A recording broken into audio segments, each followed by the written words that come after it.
Hello, investors. It's Connor Bates, Associate Portfolio Manager with Revere Asset Management. Today is Saturday, October 5th, 3:38 p.m. Eastern Time. And today I got the Revere weekend walkthrough. So I'll get going with the trend gauge here. The four coveted green arrows, and basically what each means, market leaders, we rank it either red arrow, neutral, or green arrow. And we have the green arrow due to the stock action and how we're analyzing those. Short term, this is just the 21 EMA and the S&P is above. Medium term is the 50-day moving average. We're trading above that. And then long term, that is our 200-day moving average, and we're trading above that as well.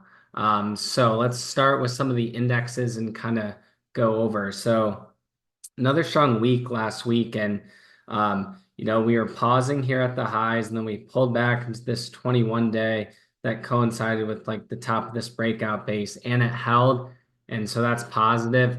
We had another weekly all-time high close, and basically, I mean, no reason to fight the trend. It's clearly up, and a lot of stocks from different sectors and industry groups are working right now. So it's very broad, and a lot of people complained earlier this year that it was only Mag 7, and now, they're on a relative basis, they're actually lagging. So there is no, that case doesn't stand anymore. If we look at the equal weight, that tells the story as well. I mean, just trade right under highs, and it looks really good for higher. Look at the weekly, looks good, strong uptrend. QQQ. So has been lagging on a relative basis, but really like how this is shaping up. This is a multi-month base that it's put in, obviously 503 the high, 423 the low. So had some, the correction was a little bit steep. Right here we were almost going in bear market territory, about to break the 200-day, and this was over 20% off the highs. But that was the first correction, this second one, and then this third one. So to me, this is characteristic of a VCP. And 485.54, it's kind of that cup and handle pivot that we broke through on Friday. So this looks really good. Definitely shook people out in here, but given how tight this last pullback's been, I think this looks great for some upside.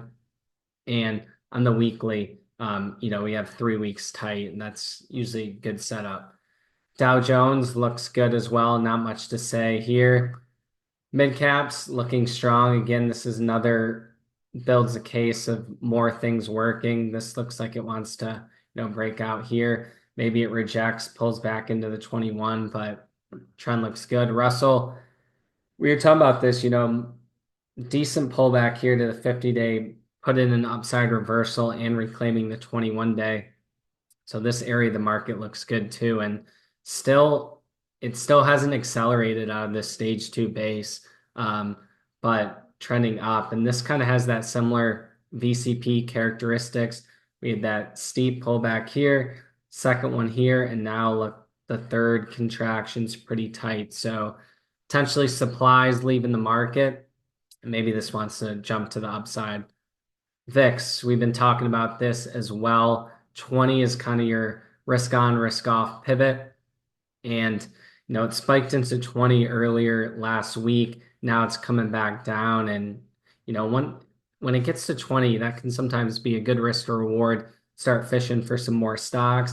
And we're seeing this cool off, which is good. But definitely a lot of news risk in this market with the geopolitical concerns and, Iran and Israel. So we're always one headline away from this shooting to the upside. The dollar had that undercut and reclaim of this 100 spot that we've been talking about. And now it's, this is 1, 2, 3, 5 days up in a row. And as of now, it's not really affecting gold, stocks, or Bitcoin so far. And given how much it's ran in a short period of time, expect this to cool off a little bit. Gold, again, just kind of consolidating at the highs, a little bit extended, but certainly a case for gold in people's portfolio right now. Gold stocks, again, just kind of cooling off. Silver is showing a little bit of relative strength versus gold lately, and coming into the top of this base, I'm just never a fan of buying these things on strength. They always seem to revert back to the mean, but we'll see if this can break out. If not, better setup would be a pullback here, hold a higher low.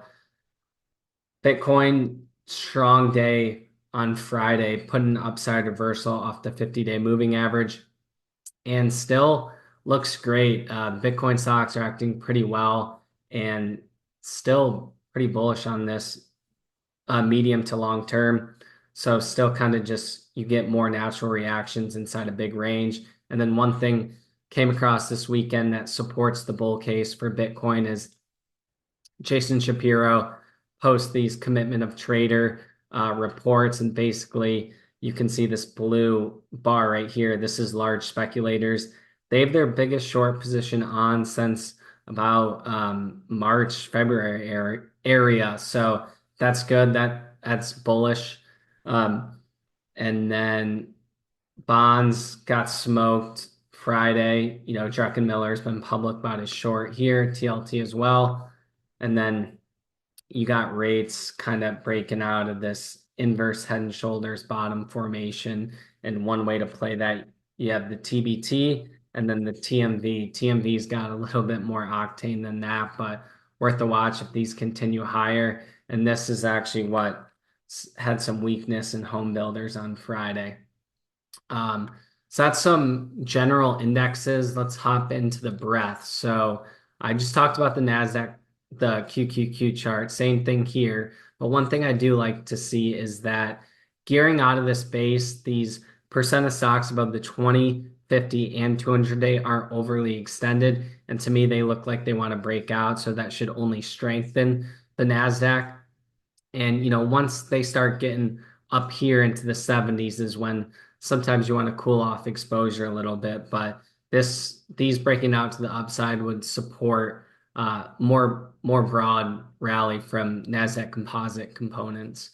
Then we look at the new highs, new lows, and this is always something you want to watch.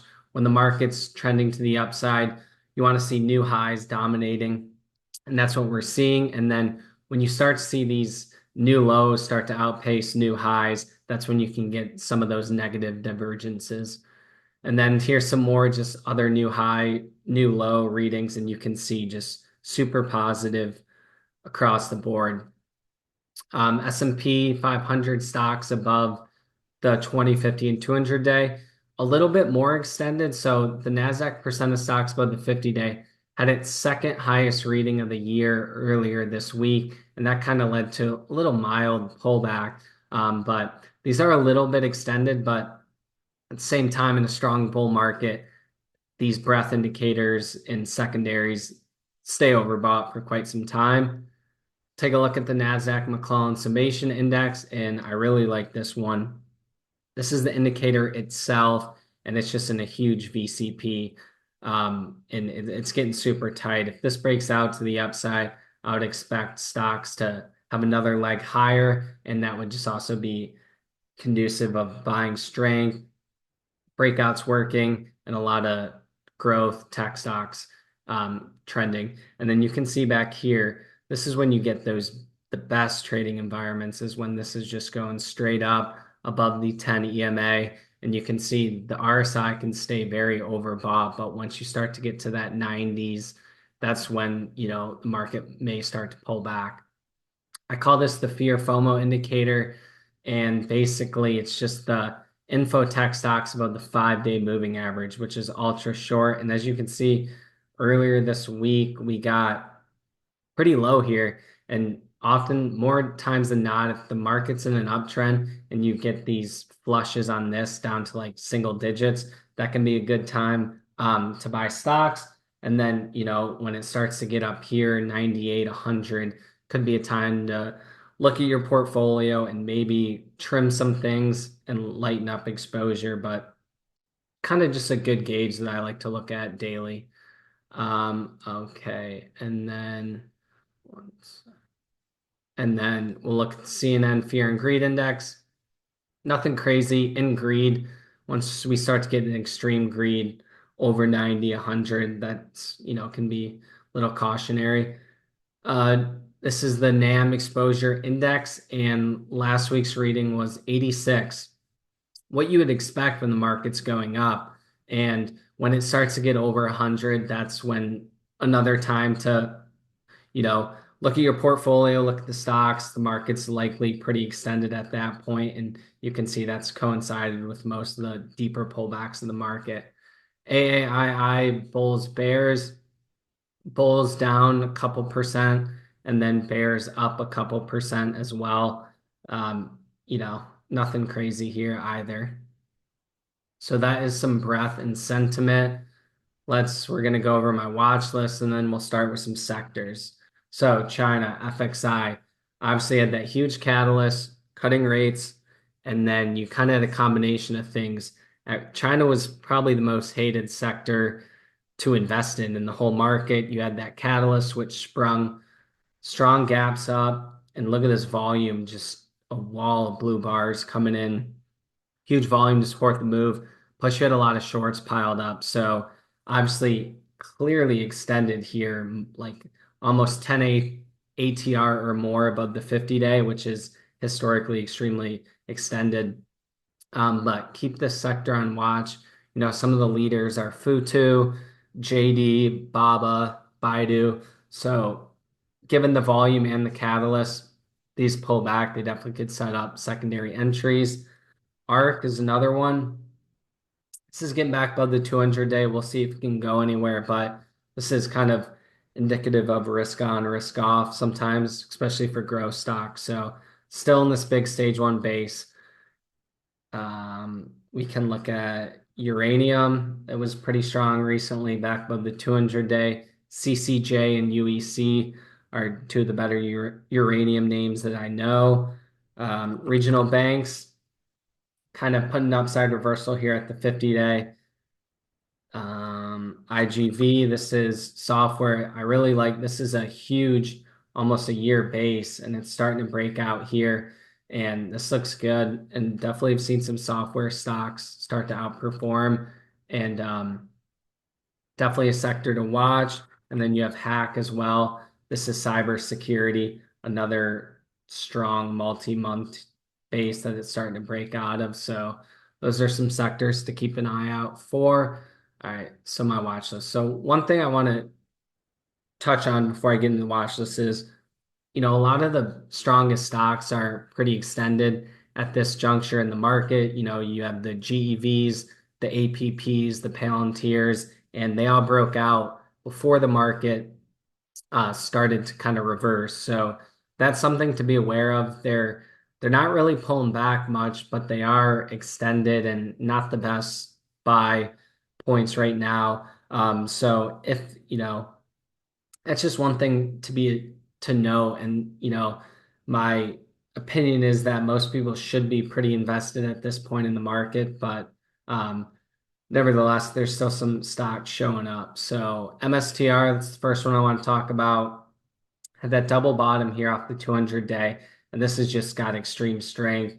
It kind of put in like a 4-day flag here, and Friday had a strong day and breaking out of this base. And if we look at the weekly, this weekly looks pretty explosive.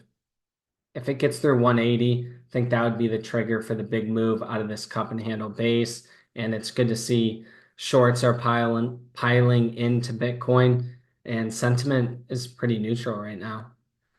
DAC, this had a pocket pivot on Friday. This had that split a couple weeks back, but and went through a period of consolidation, held the 200-day on multiple attempts. Now it's breaking through this 163 level, and it had, you know, nice volume on Friday. So keep an eye on this. And then other names in the group, you know, you have ON. That's another strong one. Upstart had that strong earnings move and then pulled back to the 50-day, is building higher lows, and now it had a strong day on Friday, kind of starting to break out. Call this like a little bit of a cup and handle base here. And yeah, with the rate cuts and growth stocks getting into gear, this one could perform. And 40 has been some resistance, and it closed back above there.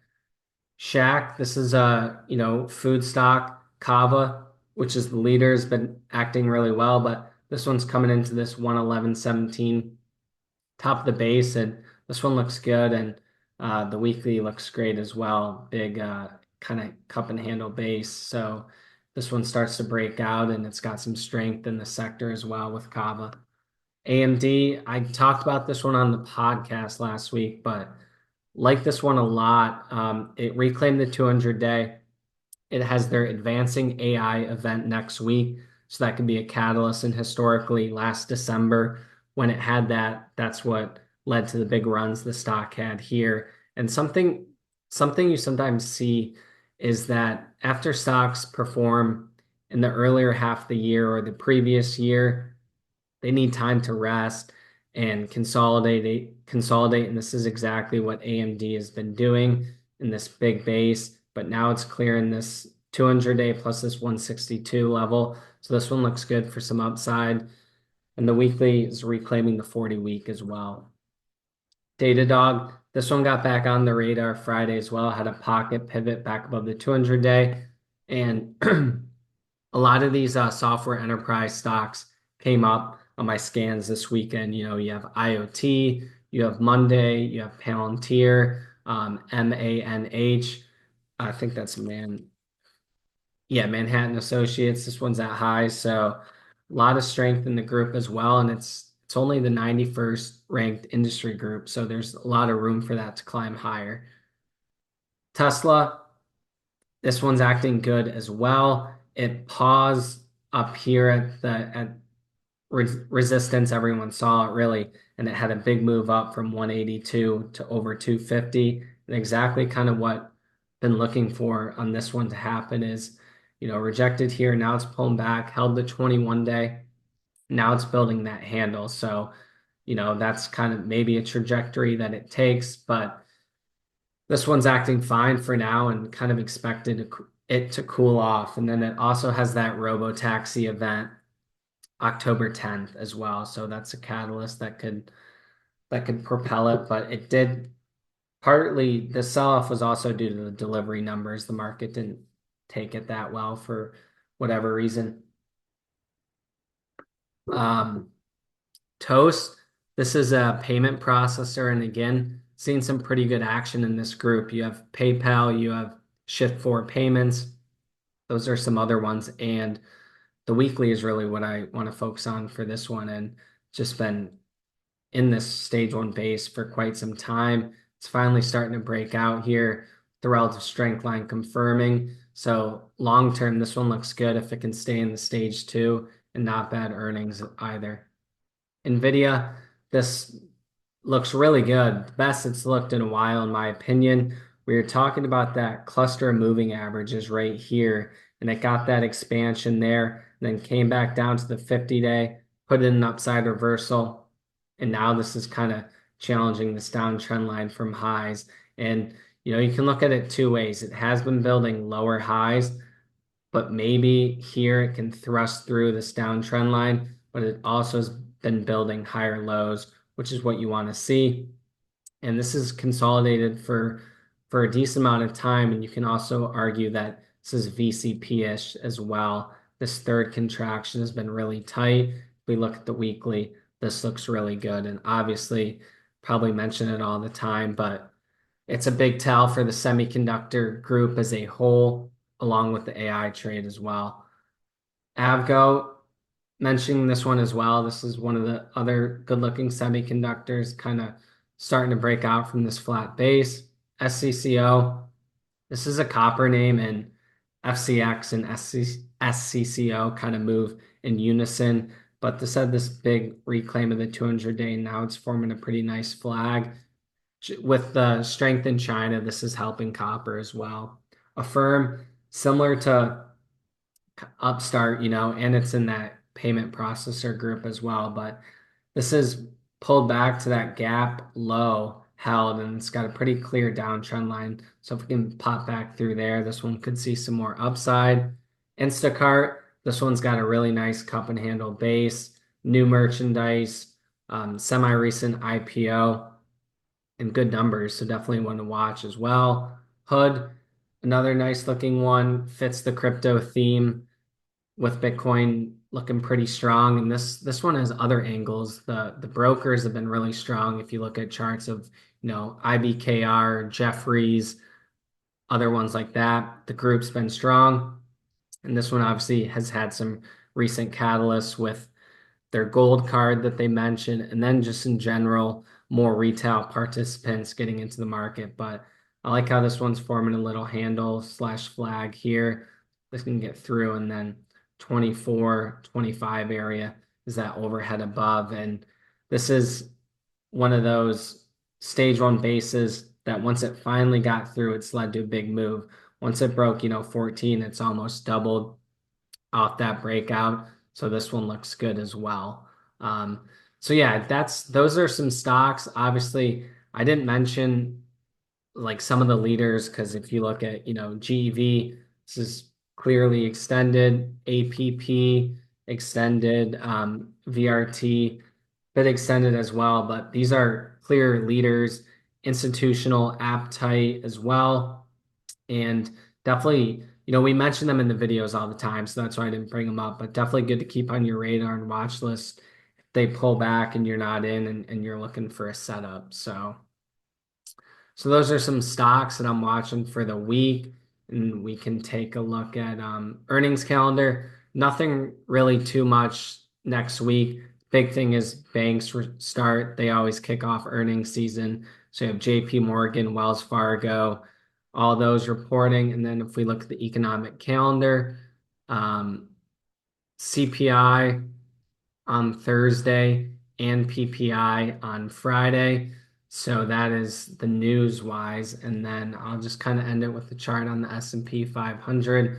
Like I mentioned with the trend gauge, we're in grow mode, and based on the action and breakouts and stocks it's the type of environment where you want to try to hold your stocks a little bit. We haven't seen breakout follow throughs like this in quite some time.